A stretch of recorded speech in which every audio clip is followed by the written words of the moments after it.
Good evening, everyone, and welcome to the Q&A session.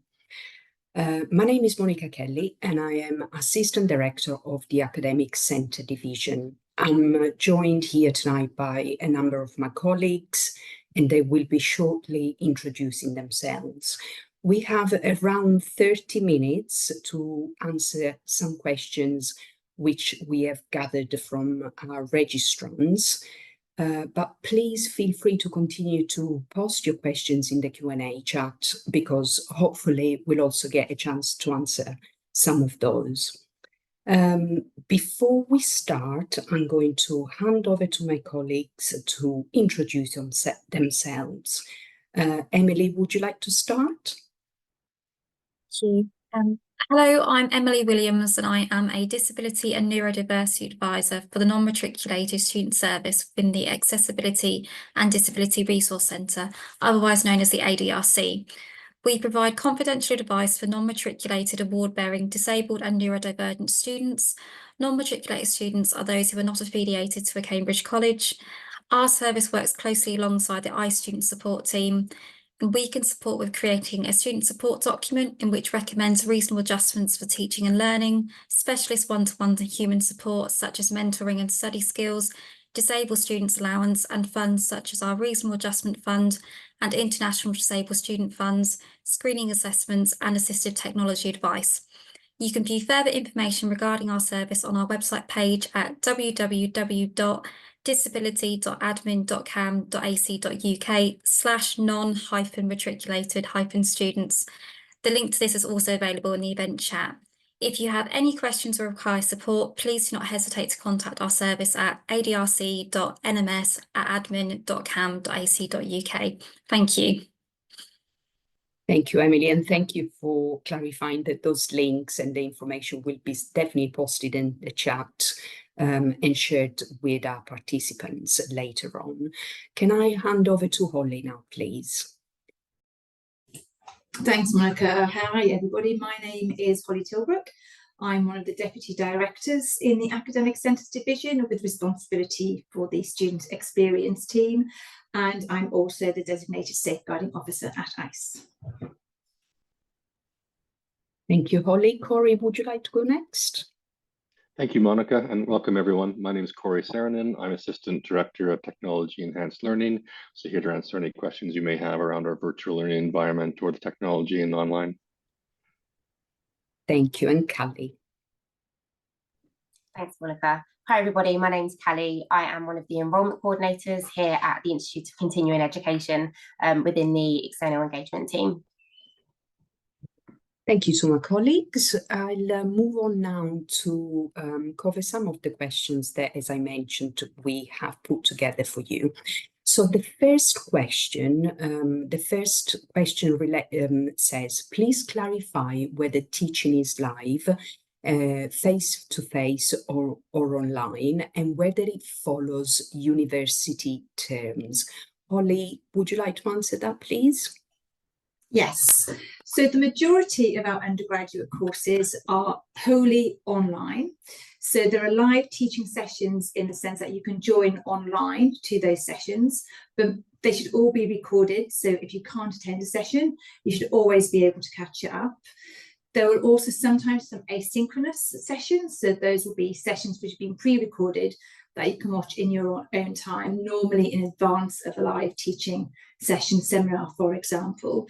There are two exceptions to this, and that is our Certificate of Higher Education in Pre-Medical Studies, and that is an in-person course held in Cambridge, and also the Undergraduate Certificate in Making of the English Landscape, which is also held in person in Cambridge.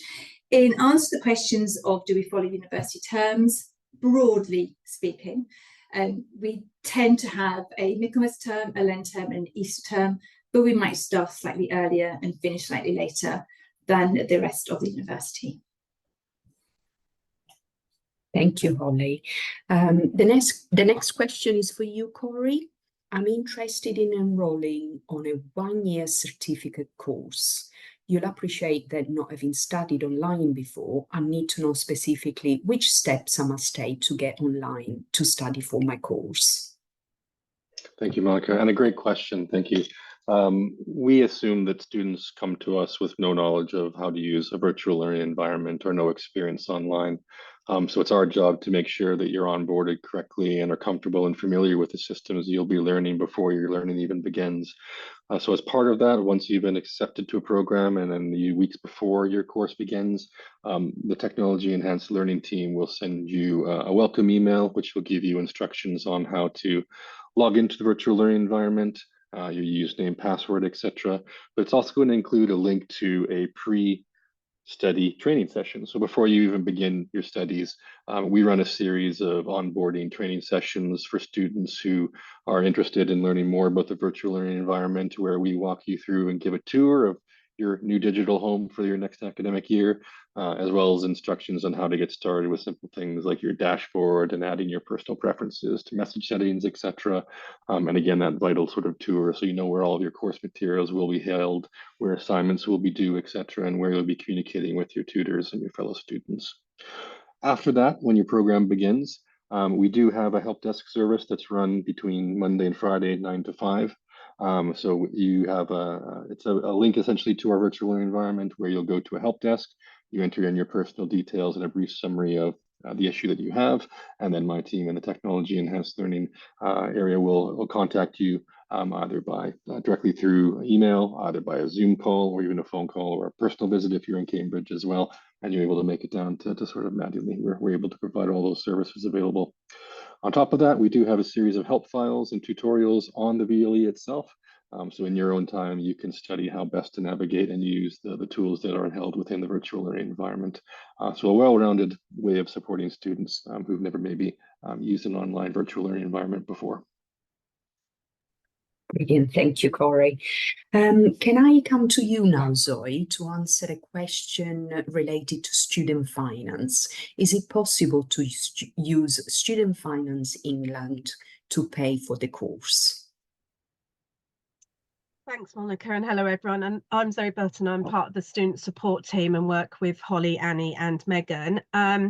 So yes, students can use funding from Student Finance England. So part-time students living in England can apply for the student loan for an SFE.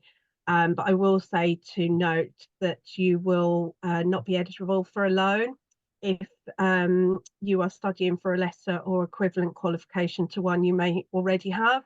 But all the information is on the gov.uk website concerning loans, and also on ICE's website via the finance tab on the top of the website. Thank you, Zoe. Emily, can I come over to you now, please? Can you tell us, when do you apply for disability support allowance, and should you apply first before applying for the place on the course? So the DSA application process can take up to 14 weeks. You can apply at any time, but we suggest you apply before your course starts if possible. Please note you will need to apply for DSA after your place on your course has been confirmed at the university. We'll need to confirm your attendance. But if you do have any questions, please don't hesitate to contact my team. Thank you. Thank you, Emily. Holly, next question is for you. It relates to library and botanic gardens. So can you tell us a little bit about how to gain access to the University of Cambridge library? Do the students need a library card? And is the library open 24/7? And then a follow-up from that, can our students also access the botanical garden?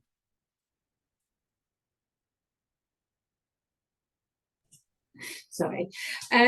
So in terms of access to the university library, yes, all of our students can access university library. The university library does have amazing online books and resources. So as I said earlier, almost all of our undergraduate courses are online. So even if you don't live in Cambridge and cannot access the library, you can access resources that the library holds. All of our students are eligible to receive a student card, and that student card can function as a library card as well, for those of you who wish to have physical access to the university library. But I will stress that you don't need to have physical access to the university library. Holly, I'm going to stay with you. I know you have also the next session to host, so I'm going to ask you another question which relates to attending the teaching sessions. So if one cannot attend a live teaching session due to, for example, personal issues or emergencies, can the session be rescheduled, or can we attend the private sessions with a different group? So if the course is one of our online courses, usually those sessions will have been recorded, so you should be able to catch up. We would also always recommend that if you know in advance that you can't attend, please do let the course tutor know. We appreciate that that's not always the case, but do try and follow up with the course tutor, catch up the recording. There isn't, for our online courses, another class you can join to catch up, but you should be able to reach out to the course tutor if you have any questions, and they can advise on any additional work you may want to do. For those two courses that I mentioned earlier, which are in person, so that's the Certificate of Higher Education in Pre-Medical Studies and the Certificate in Making of an English Landscape, again, there will be no additional teaching sessions for you to attend if you miss one. So we would again recommend that you reach out to the teaching team to ask about what you've missed. Is there any online resources that you can utilise to catch up, and ask for support in that way? Brilliant, thank you, Holly.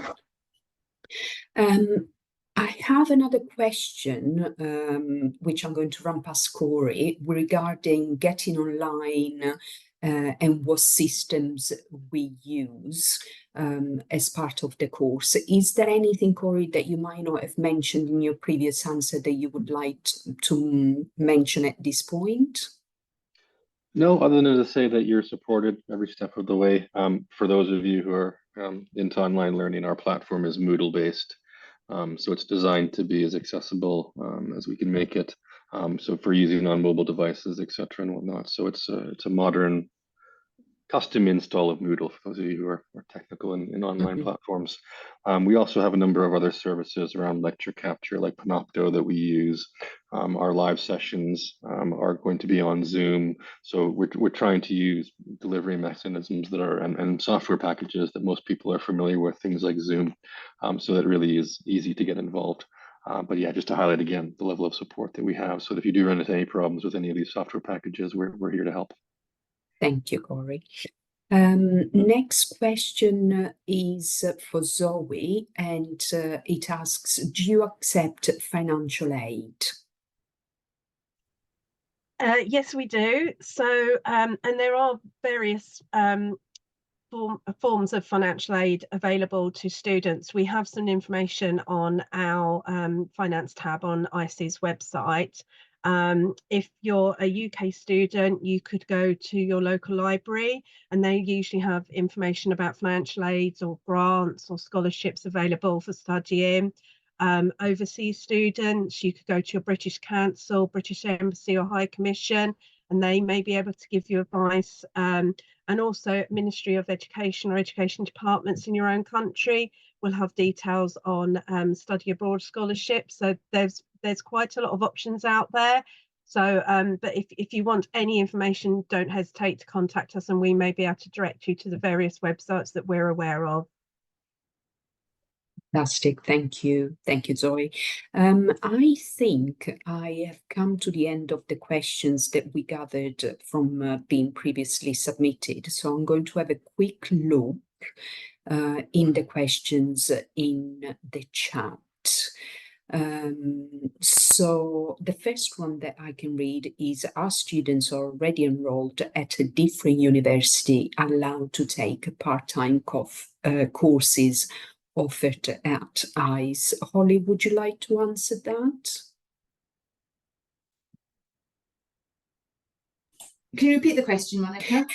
Are students who are already enrolled at a different university allowed to take part-time courses offered by ICE?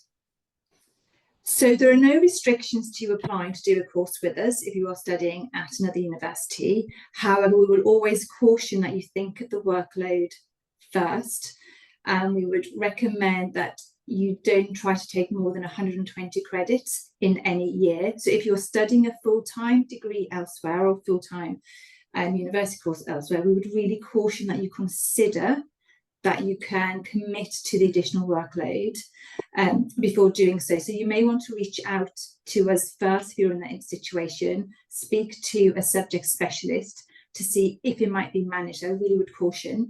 The other part of this question might be, I'm at this university, can I transfer my credits to ICE to study one of your courses? In that instance, the answer is no. The University of Cambridge does not accept credit transfer from another institution. And I'm very sorry, Monica, but I'm going to have to leave this session now. If there's any further questions, the student experience team, we will try to get them answered in another way and submitted to registrants. That's fantastic. Thank you so much, Holly.